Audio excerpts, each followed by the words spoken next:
Manager जाओ पहुंचता है डायरेक्टर लियू के पास और उसे बताता है कि पिक्सी हमारी टीम ज्वाइन करने को तैयार है, कि उसकी टीम ज्वाइन करने से हमारी कंपनी को कितना ज़्यादा फायदा होगा। पर उसकी केवल एक ही शर्त है कि वो टीम का लीडर बनना चाहता है, तो हमें जियांग कोंग को हटाकर उसको टीम का लीडर बनाना पड़ेगा।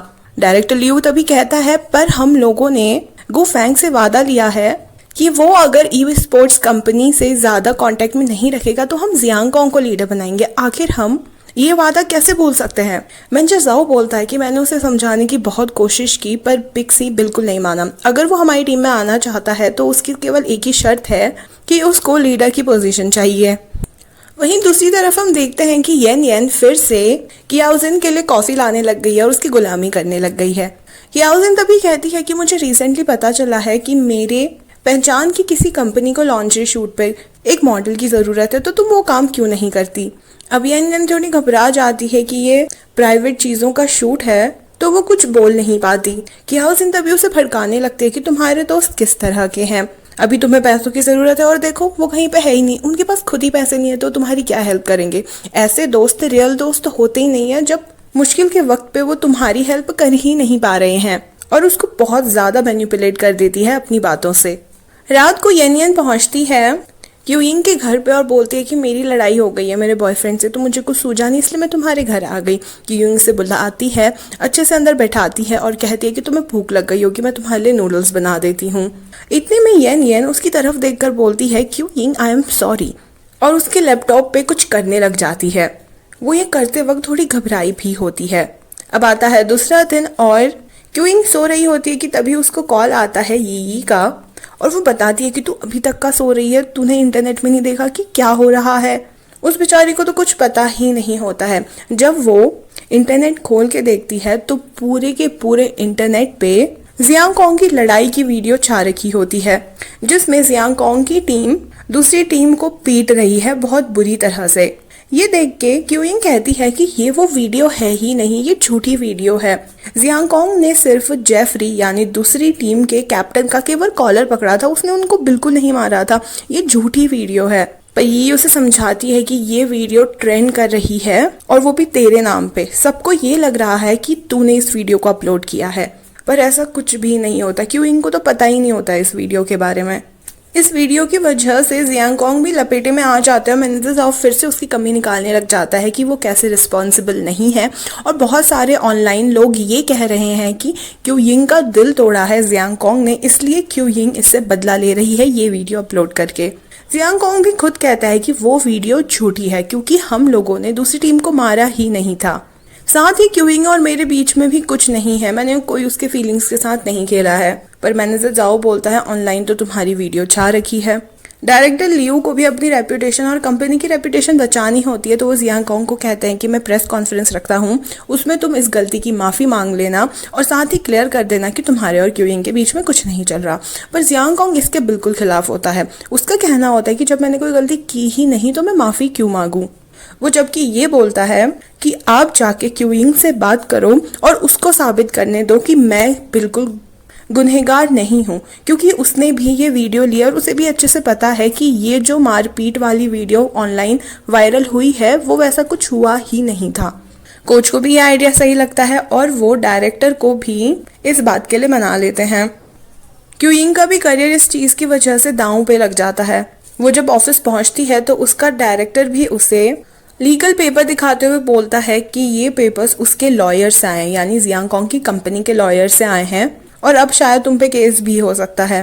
क्यूइंग बहुत घबरा जाती है कि अब वो क्या करेगी। वो पूछने लग जाती है कि तो इस चीज़ का क्या मतलब है। डायरेक्टर उससे सॉरी बोलता है और कहता है कि मुझे मजबूरन तुम्हें फायर करना होगा। मैं बिल्कुल नहीं करना चाहता, पर अगर तुम ही सोचो, तुम मेरी जगह में होती तो तुम क्या करती इस टाइम पे। तुमने एक बहुत बड़ी कंपनी से पंगा लिया है और वो इतनी बड़ी कंपनी है कि उसकी वजह से हमारी कंपनी पूरी तरह से डूब सकती है। क्यूइंग कुछ नहीं बोलती, बिल्कुल आर्ग्यू नहीं करती। वो सिंपली उनसे सॉरी बोल के वहाँ से चली जाती है और जैसे ही बाहर पहुँचती है कियाओजिन उसे चिढ़ाने लग जाती है कि देखो किसी फेमस लड़के के साथ रह के इसका क्या हाल हुआ। बेचारी की तो जॉब ही चली गई, पर क्यूइंग के पास बोलने के लिए कुछ भी नहीं होता। वो चुपचाप वहाँ से चली जाती है। तभी नेक्स्ट सीन में हम देखते हैं कि इन सारी करतूतों के पीछे ये दोनों शामिल है और उसने यन यन को यही काम के लिए क्यूइंग के घर भेजा था। कियाओजिन को क्यूइंग की सक्सेस देखी नहीं जा रही थी, इसलिए उसने इस तरह से उससे बदला लिया है। और मैनेजर जाओ पिक्सी को अपनी टीम में लेना चाहता है, तो इससे पहले उसे जियांगकोंग को टीम से बाहर निकालना होगा। इसीलिए उसने भी जियांगकोंग की इमेज खराब करने में कियाओजिन का साथ दिया है और दोनों ने ही एक तीर से दो निशाने कर लिए। वीडियो लीक होने के बाद क्यूइंग की रेपुटेशन खराब हो गई एज अ रिपोर्टर कि उसने इतनी प्राइवेट वीडियो अपलोड कर दी, और जियांगकोंग की एज अ प्लेयर कि उसने दूसरे टीम वालों को मारा है। अब यहाँ पे डायरेक्टर लियू के पास इन्वेस्टर्स आ जाते हैं और कंप्लेन करने लगते हैं कि जियांगकोंग अभी तक का मीडिया से माफ़ी क्यों नहीं मांग रहा। उसी वक्त जियांगकोंग भी आ जाता है और बोलता है कि जब मैंने कोई गलती की ही नहीं तो मैं माफ़ी क्यों मांगूं।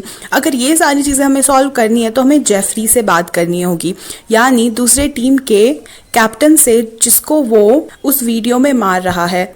अगर वो एक बार क्लियर कर देगा कि जियांगकोंग ने उस पर हाथ नहीं उठाया तो ये सारी चीज़ें साफ हो जाएगी बिना जियांगकोंग के माफ़ी मांगे। बाकी सारे लोगों को जियांगकोंग की ये बात सही लगती है और उन्हें ये माननी ही पड़ती है, पर दूसरी तरफ क्यूइंग बहुत बुरी हालत में होती है और वो एक लॉयर हायर करती है। वो उनसे पूछती है कि क्या वो कुछ भी नहीं कर सकती, क्योंकि इन सारी चीज़ों में उसका कोई भी हाथ नहीं है, उसने वो वीडियो अपलोड ही नहीं की है। उसका लॉयर तभी उसे बताता है कि जिस आईपी एड्रेस से तुम अपने शो पे हर दिन लाइव जाती हो, उसी आईपी एड्रेस से वो वीडियो भी अपलोड हुआ था। तो उन लोगों के पास एक सॉलिड प्रूफ है कि वो वीडियो तुमने ही अपलोड किया है, पर तुम्हारे पास कोई भी सॉलिड प्रूफ नहीं है कि तुमने वो वीडियो अपलोड नहीं किया। तो इन सब में बेस्ट यही होगा कि तुम जियांगकोंग के साथ सेटलमेंट कर लो। पर क्यूइंग करती है जियांगकोंग से नफरत, तो वो इस चीज़ से बिल्कुल इनकार कर देती है। लॉयर दूसरा तरीका बताता है कि तुम उस टीम के मैनेजर जाओ से मिलो, तो शायद उनके साथ बात करके तुम ये सारी चीज़ें सॉल्व कर सकते हो। क्यूइंग इसी टेंशन में जब घर पहुंचती है तो उसके सामने उसका भाई आता है और उसे पेपर दिखाकर बोलता है कि तुमने अपना लोन अभी तक का नहीं भरा है। पर क्यूइंग उसे देखकर बहुत गुस्सा होती है और कहती है कि तुम्हें यहाँ आने की कोई ज़रूरत नहीं है। उसका भाई ये भी बताता है कि उसके पापा उसके लिए बहुत चिंता कर रहे हैं। क्यूइंग बोलती है कि मेरा ना तुमसे और ना ही मेरे पापा से कोई रिश्ता है, तो तुम यहाँ से चले जाओ। उसका भाई घर जाता है और अपने पापा को ये सारी चीज़ें बताता है। उसके पापा बोलते हैं कि वो खुद अपनी मर्जी से इस घर से गई थी, तो हमें उसका ख्याल रखने की कोई ज़रूरत नहीं है। पर उसका भाई बहुत कन्विंस करता है उसके पापा को और फाइनली उसके पापा मान ही जाते हैं। उसका भाई उसके पापा को लोन की बात भी बताता है। यहाँ पे जब क्यूइंग दरवाज़ा खोलती है तो उसके सामने उसके पापा उसके भाई होते हैं। क्यूइंग का दोनों को देखकर मुंह बन जाता है। तभी उसके पापा बोलते हैं कि मुझे तुम्हारी हेल्प करने दो, मैंने पहले ही कहा था कि ये फालतू की जॉब करने में कोई फ़ायदा नहीं है, कोई अच्छी रिलायबल जॉब करो जिससे तुम्हें अच्छी इनकम भी आए। और क्यूइंग अपने भाई को देखकर गुस्सा कर रही होती है और बोल रही होती है कि वाह यार, तूने जाके सारी चीज़ें बक दी पापा से। उसके पापा कहते हैं कि तुम्हारा भाई है, वो तुम्हारी हेल्प करने की कोशिश कर रहा है, तुम उसे क्यों दोषी बना रही हो। क्यूइंग कहती है मेरा कोई भी भाई नहीं है, मेरी माँ की सिर्फ एक बेटी थी और वो हूँ मैं। और यहाँ पे पता चलता है कि ये क्यूइंग का सगा नहीं बल्कि सौतेला भाई है और क्यूइंग के पापा का दूसरा बेटा है जो कि दूसरी औरत से है, यानी कि क्यूइंग के पापा की 2 शादियाँ थी और ये क्यूइंग का सगा भाई नहीं है। वो अपने पापा के पास जाकर बोलने लगती है मेरा परिवार उसी दिन खत्म हो गया था जिस दिन मेरी माँ आखिरी सांस ले रही थी हॉस्पिटल के बेड में अकेले, और तुम किसी और औरत के साथ मजे कर रहे थे। उसका पापा बोलता है कि तुम्हें समझाने का कोई भी फायदा नहीं और वहाँ से चले जाता है। यहाँ पे क्यूइंग अपने पुराने दिनों को याद करके रोने लग जाती है कि कैसे वो बचपन में अपने पापा से बहुत क्लोज थे और उसके पापा उससे कितना प्यार किया करते थे, उनकी फैमिली कितनी खुशहाल थी। यहाँ पे ये भी मिलती है ये चुएन से और उसे बताती है कि क्यूइंग को फंसाया जा रहा है, ये सारी चीज़ें उसने नहीं किया और तुम्हारा जियांगकोंग क्या खुश है, उसकी जॉब जा चुकी है। अब ये चुएन भी ये सुन के काफ़ी सरप्राइज होता है कि उसकी जॉब तक का चली गई है। ये उससे कहती है अगर तुम थोड़ी बहुत मेरी मदद करना चाहते हो तो प्लीज़ मुझे मैनेजर जाओ का नंबर दे दो ताकि हम उनसे बात करके सारी चीज़ें सेटल कर सकें। इतने में ही ये को कॉल आता है और वो जल्दीबाजी में वहाँ से जा रही होती है। तभी ये चुएन पूछता है कि क्या हुआ। वो उसके मार के बोलती है कि क्यूइंग अपना घर बेच रही है, अब क्या जियांगकोंग खुश है, और वो वहाँ से चली जाती है। यू चुएन सीधे पहुँचता है जियांगकोंग के पास और उसे बताता है कि क्यूइंग की इन सारी चीज़ों की वजह से जॉब जा चुकी है और यहाँ तक कि अब तो वो बेघर भी हो गई है, अपना घर बेच चुकी है। मुझे नहीं लगता कि क्यूइंग ने ये सारी चीज़ें की है। शायद हमारी जो दूसरी टीम के दुश्मन है उन्होंने ये सारी चीजें की हो तुम्हें बुरा दिखाने के लिए। जियांग कॉन्ग कहता नहीं, मुझे नहीं लगता कि दूसरी टीम के उसने किसी ने किया होगा, पर मुझे मैनेजर जाओ पे बहुत शक हो रहा है। जब पहले कोई इश्यू होते थे टीम के साथ वो सबसे पहले अपॉलॉजी लेटर लिखता था और बहुत ज़्यादा हाइपर हो जाता था, पर इस बार वो बहुत ज़्यादा शांत है और बार बार मेरे से कह रहा है कि तुम अपने काम से मतलब रखो, तुम गेम पे ध्यान दो, तुम प्रैक्टिस पे ध्यान दो और ये सारी चीज़ें मैं सॉल्व कर लूँगा। अब जब वो मैनेजर जाओ के पास जाता है और पूछता है कि आज आप जेफरी से मिलने वाले हो तो मैं भी आपके साथ आऊँगा, तभी मैनेजर जाओ का सेक्रेटरी अचानक से बोल पड़ता है कि अरे मैनेजर जाओ, मुझे ना अभी अभी याद आया है कि जियांग कॉन्ग के लिए मैंने 2 प्रैक्टिस मैचेस रखे हैं। अब मैनेजर जाओ बड़ी एक्टिंग करके कहता है कि अरे तो तुम्हें प्रैक्टिस मैचेस में जाना होगा, कोई बात नहीं, मैं अकेले जाके जेफरी से मिल लूंगा। जियांग कॉन्ग को समझ आ जाता है कि दाल में पक्का कुछ काला है। वो बाहर जाता है और अपने दोस्त ली चुआन से बोलता है कि तुम प्रैक्टिस का ख्याल रख लेना और मैं मैनेजर जाओ का पीछा करूंगा। तभी क्यू यिंग भी पहुंचती है पार्किंग लॉट पे और ढूंढ रही होती है मैनेजर जाओ की कार को। तभी उसकी नजर पड़ती है जियांग कॉन्ग की बाइक पे और वो वहां पे जाके उसके शीशे पे लिपस्टिक से पिग की शक्ल बना देती है और फिर मैनेजर जाओ को ढूंढने लगती है। मैनेजर जाओ फाइनली उसे मिल जाते हैं और वो भी उससे बात करने को तैयार होते हैं, उसे अपने कार में बैठाकर ले जाने के लिए कहते हैं। यहाँ पे जब जियांग कॉन्ग आता है और अपनी बाइक पे सुअर बना हुआ देखता है, वो सोचता है कि ये किसने किया है। क्यू यिंग यहाँ मैनेजर जाओ को समझा रही होती है कि कैसे मिसअंडरस्टैंडिंग हुई है, उसने ऐसे वीडियो अपलोड की ही नहीं है, यहाँ तक कि वो वीडियो तो झूठी है। कि तभी मैनेजर जाओ उसे बहुत गलत तरीके से टच करने लगते हैं और बोलते हैं कि यहाँ पे पास पे ही मेरे दोस्त ने एक रेस्टोरेंट खोला है, चलो हम वहाँ जाकर खाना खाते हैं और कुछ बातें करते हैं। क्यू यिंग को अच्छा नहीं लगता, वो बोलती है कि उससे आगे एक मीट शॉप है, हम लोग वहाँ पे बैठ के खा सकते हैं। तभी वो बोलता है कि तुम्हें क्या लगता है केवल एक मील ये सारी प्रॉब्लम्स को सॉल्व कर सकता है, और वो उसके साथ ज़बरदस्ती करने लगता है। क्यों यिंग कहती है कि मुझे टच मत करोगे, करोगे तो मैं पुलिस को बुला दूंगी, पर वो नहीं रोकता, वो उससे बहुत बदतमीजी करने लगता है, उसके साथ ज़बरदस्ती करने लगता है। तभी हम एक लाइट देखते हैं और वहाँ पे से कोई आ रहा होता है। पास पे आने पे पता चलता है कि वो जियांग कॉन्ग है। वो अपना हेलमेट मार के मैनेजर जाओ का शीशा तोड़ देता है और फिर मैनेजर जाओ को बाहर करके पूछने लग जाता है कि तुम तो जेफरी से मिलने जा रहे वाले थे ना, तुम यहाँ पर क्या हरकतें कर रहे हो। उसे बहुत पीटता है। क्यों इनको भी कुछ समझ नहीं आता है और वो बहुत जल्दीबाजी में कार से बाहर उतरती है। जियांग कॉन्ग उसकी हेल्प कर रहा होता है पर वो कहती है कि प्लीज मुझे टच मत करो और वहां से भाग जाती है। मैनेजर जाओ को वहीं पे छोड़ के वो क्यू यिंग का पीछा करता है और बस उसके पीछे पीछे चल रहा होता है। वो तभी एक शॉप में घुसती है और ड्रिंक करने लगती है। वो बहुत ज़्यादा ड्रिंक कर देती है, इतना ज़्यादा कि वो खड़ी भी नहीं हो पा रही होती है, वो ज़मीन पे गिर जाती है। जियांग कॉन्ग अंदर जाके उसकी हेल्प करने की कोशिश करता है कि तभी वहाँ पर उस स्टोर की ओनर आकर बोलने लगती है कि आपको पहले पैसे पे करने होंगे, उसके बाद और आप ड्रिंक कर सकते हो। उसके हाथ इतने कांप रहे होते हैं कि पैसे निकालने के चक्कर में उसके पर्स में रखी हुई सारी चीज़ें नीचे गिर जाती है। जियांग कॉन्ग उसे हेल्प करने लगता है और वो बोलता है कि मैं बाद में आके आपको पैसे पे कर दूंगा। क्यू यिंग कहती है नहीं नहीं अभी पैसे पे करो। वो कहता है ठीक है मैं तुम्हारी हेल्प करता हूँ, तुम ऊपर बैठ जाओ और मैं जाके पैसे पे करता हूँ। जैसे ही वो पैसे पे करने जाता है वो बाहर निकल जाती है। जियांग कॉन्ग भागता हुआ उसके पीछे आता है और उससे बोलता है कि तुम्हारा घर कहाँ है बताओ, मैं तुम्हें वहां छोड़ दूंगा, तुम अभी बिल्कुल भी सही हालत में नहीं हो। पर इतने में क्यू यिंग रोने लग जाती है, बोलने लग जाती है कि तुम कितने ज़्यादा बुरे हो। हाँ मैं गू फैंग की फ़ैन नहीं हूँ, हाँ मैंने झूठ बोला, हाँ मैंने तुम्हारा सहारा लिया, पर उन सारी चीज़ों के लिए तुमने मुझे कहाँ पे लाके खड़ा कर दिया है। मेरे पास जॉब नहीं है, मेरे पास घर नहीं है, कि अब तुम खुश हो? मैं बस लाइफ में सक्सेसफुल होना चाहती थी और अब मेरे पास कुछ भी नहीं बचा है। तभी हम फ्लैशबैक में देखते हैं कि जब जियांग कॉन्ग क्यू यिंग की हेल्प करके उसके पर्स की सारी चीज़ें उठा रहा था, उस टाइम पे उसको फोटो दिखी क्यू यिंग की अपनी माँ के साथ, और उसकी माँ ने वो सेम नेकलेस पहना होता है जो कि जियांग कॉन्ग से टूट गया था।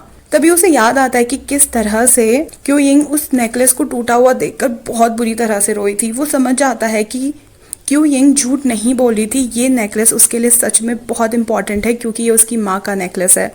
और सामने उसको ऐसा रोता हुआ देखकर उसका भी मन पिघल जाता है। वो उसे सॉरी बोलता है, कहता है कि तुम मुझे जितना डांटना चाहते हो उतना डांट सकते हो क्योंकि इन सारी चीज़ों में मेरी गलती है, पर प्लीज़ मुझे घर का एड्रेस बता दो ताकि मैं तुम्हें घर छोड़ दूँ। पर वो बताने को तैयार ही नहीं होती है कुछ भी। फाइनली जियांग कॉन्ग को उसे अपने पीठ पर जबरदस्ती लेकर जाना पड़ता है। वो उसको बार बार धक्का मार रही होती है पीछे से कि मुझे नीचे उतारो, मुझे हर्ट हो रहा है, मुझे टच मत करो, तुम बहुत गंदे हो। पर जियांग कॉन्ग कैसे ना कैसे करके उसे गाड़ी में बैठाता है और वो भी उसके कंधे में सोकर उस राइड के बाद पहुंचते हैं जियांग कॉन्ग के घर। जियांगकोंग जब उसे ब्लैंकेट उड़ाकर जा रहा होता है वो उसका हाथ पकड़ लेती है और कहती है कि मॉम मैंने पूरा ट्राई किया सक्सेसफुल होने का, आप देख सकते हो ना। और वो नींद में भी रो रही होती है। जियांगकोंग उसके शूज उतारता है, उसे अच्छे से सुला देता है और वहां से चले जाता है। जब वो सुबह उठती है वो सोचती है अरे ये मैं कहाँ हूँ, मैं यहाँ कैसे पहुंची। और जैसे ही रूम के बाहर निकलती है उसको यी जुआन दिखता है और दोनों एक दूसरे को देखकर चिल्लाने लगते हैं। तभी आवाज आती है जियांगकोंग की जो कि सोफे पे सोया होता है और कहता है कि ये सुबह सुबह इतना हल्ला कौन मचा रहा है। ये जुआन ये मौका बिल्कुल नहीं छोड़ता, जियांगकोंग को चिढ़ाने लग जाता है कि तूने अपनी बाइक वहां छोड़ दी क्यूइंग को अपने पीठ में लाने के लिए। वाओ यार। जियांगकोंग कहता है फालतू मत बोल यार, ऐसा कुछ भी नहीं है हमारे बीच में। तभी वो क्यूइंग को और फिर क्यूइंग को हाई भाभी जी कह के अंदर चले जाता है। वो जियांगकोंग से बोलती है अरे अभी मुझे याद आया कि कल मैंने कुछ ज़्यादा ही ड्रिंक कर ली थी ना। अच्छा थैंक यू सो मच मेरी हेल्प करने के लिए। वो वहाँ से जा रही होती है कि तभी जियांगकोंग कहता है कि 10 बजे हमें तुम्हारे लॉयर से मिलना है। वो कहती है ठीक है फिर वहीं पे मिलेंगे। अब वो बैठते हैं अपने दोनों लॉयर के साथ और फाइनली जियांगकोंग सेटल होने को तैयार होता है। वो कहता है मैं $1 मिलियन लूंगा। अरे मेरी बेइज्जती हुई है, मेरी रेपुटेशन खराब हुई है, मेरी रेपुटेशन $1 मिलियन के बराबर तो है ना। ये उस पर गुस्सा करने लगती है कि तू लूट रहा है सेटलमेंट के नाम पे। और क्यूइंग को भी समझ नहीं आ रहा होता वो क्या कह रहा है, क्योंकि अभी तो उसके पास जॉब भी नहीं है, वो इतना सारा पैसा कैसे पे करेगी। तभी उसका लॉयर बोलता है कि जैसे कि क्यूइंग की सिचुएशन अभी अच्छी नहीं है, उसको ध्यान में रखते हुए मेरे क्लाइंट जियांगकोंग ने ये सेटलमेंट रखा है। और जब वो लोग सेटलमेंट देखते हैं उस पे वो क्यूइंग से $1 भी चार्ज नहीं कर रहा होता है, वहां पे 000 लिखा होता है। क्यूइंग तो यकीन ही नहीं कर पाती कि जियांगकोंग इतना भी अच्छा हो सकता है और सेटलमेंट फाइनली बिना पैसों के साइन कर लेते हैं। जब वो बाहर आती है वो जियांगकोंग को थैंक यू बोलती है। तो तभी जियांगकोंग कहता है तुम पिया मत करो क्योंकि पीने के बाद ना तुम बहुत डेंजरस हो जाती हो, तुम बहुत सारी चीजें बोलती हो। वो पूछते है कि मैंने क्या बोला। जियांगकोंग कहता है तुमने वो सारी चीजें बोली है जो तुम्हें नहीं बोलनी चाहिए थी, इसके बारे में सोचना ठीक है। और हाँ मैंने जो तुम्हारी सेटलमेंट में हेल्प किया उसके बदले ये मत मांगना कि तुम मुझसे शादी करना चाहती हो। और बस उसे चिढ़ाकर वहां से चले जाता है। पर उसकी दोस्त ही उस पर बहुत गुस्सा करती है कि अगर तू परेशान थी तो तूने जियांगकोंग के साथ ड्रिंक क्यों की, तूने मेरे साथ ड्रिंक क्यों नहीं की। और क्यूइंग उसे बस समझा रही होती है कि ऐसा कुछ नहीं है कि मैंने उसके साथ ड्रिंक की, बस उसने मेरी हेल्प की है और कुछ भी नहीं। वहीं यहाँ पे मैनेजर जाओ अपनी एड़ी चोटी का जोर लगा रहा होता है डायरेक्टर लियू को भड़काने के लिए, क्योंकि उन्हें पता चल चुका है कि जियांगकोंग ने तो सेटलमेंट साइन कर लिया है क्यूइंग के साथ। वहां पे कोच आते हैं और वो लोग उसको भी इस बारे में बताते हैं। कोच बोलता है कि पक्का कोई मिसअंडरस्टैंडिंग हुई है, जियांगकोंग ने कुछ सोच के ही सेटलमेंट साइन किया होगा। पर डायरेक्टर लियू बहुत गुस्से में होते हैं क्योंकि उनकी कंपनी और उनके स्पॉन्सरशिप का सवाल है। वो बोलते हैं कि मैं अभी के अभी जियांगकोंग का कॉन्ट्रैक्ट कैंसिल कर रहा हूँ। कोच उन्हें बहुत समझाते हैं कि अगर हम जियांगकोंग को टीम से बाहर निकाल देंगे तो दूसरे टीम मेंबर्स का क्या होगा, वो कितना बुरा फील करेंगे। मैनेजर जाओ भी पीछे नहीं हट रहा होता ये कह के कि जियांगकोंग कितना इररिस्पॉन्सिबल है, उसने हमसे बिना डिस्कस किए सेटलमेंट खुद ही साइन कर लिया और हमारे बारे में बिल्कुल भी नहीं सोचा। डायरेक्टर लियू कहते हैं कि मैं बहुत जल्द ही प्रेस कॉन्फ्रेंस रखने वाला हूं, अगर तब तक का जियांगकोंग ने ये सारी चीजें सॉल्व कर ली तो ठीक है, वरना मैं प्रेस कॉन्फ्रेंस में ही सबके सामने अनाउंस करूंगा कि जियांगकोंग का कॉन्ट्रैक्ट मैं कैंसिल कर रहा हूं। और यहीं पे हो जाता है इस पार्ट का एंड। नेक्स्ट पार्ट पे आपको पता चलेगा कि क्या सच में जियांगकोंग टीम से बाहर हो जाएगा जैसे मैनेजर जाओ चाहते हैं, और क्या जियांगकोंग के मन में क्यूइंग के लिए फीलिंग्स आने लग गई हैं। नेक्स्ट पार्ट देखने के लिए आपको करना होगा subscribe, so please please please subscribe. Thank you so much for watching, bye bye.